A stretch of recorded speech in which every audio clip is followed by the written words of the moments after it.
Në më pak se një muaj, Ministria e Financave vendos të bëjë nul udhëzimin për tregtimin me TVSH të barnave të stokut, që ndodhen në depo dhe farmaci, lëshuar më datën 17 mars 2014.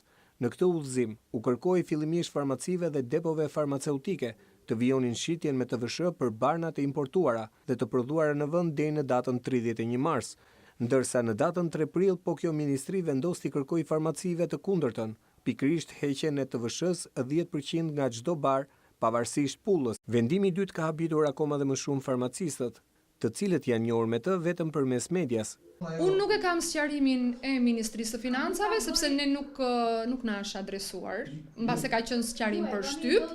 Kreu i urdhrit farmacistit Diana Toma thotë se zgjidhja vetme do të ishte furnizimi i subjekteve farmaceutike me pullën e re me 0 TVSH, pasi udhëzimi i ri bie ndesh me ligjin për shërbimin farmaceutik.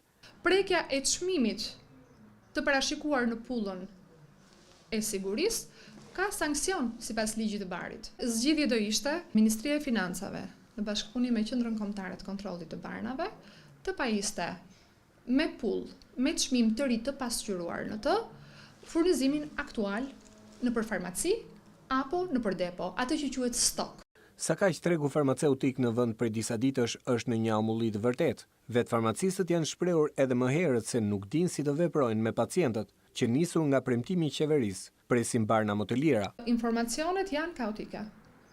Kemi grup farmacistë që aplikojnë TVSH, kemi grup farmacistë që nuk aplikojnë TVSH, kemi depo të cilat nuk dinë me çfarë forme të japin barin, kemi farmaci të cilat nuk dinë në çfarë formë do aplikojnë recetat dhe sidomos recetat e rimbursueshme. Do doja që instancat që e kanë në dorë ta shuajnë këtë lloj tensioni. Farmacia ndodhet para një situate jo të këndshme në lidhje me pacientin.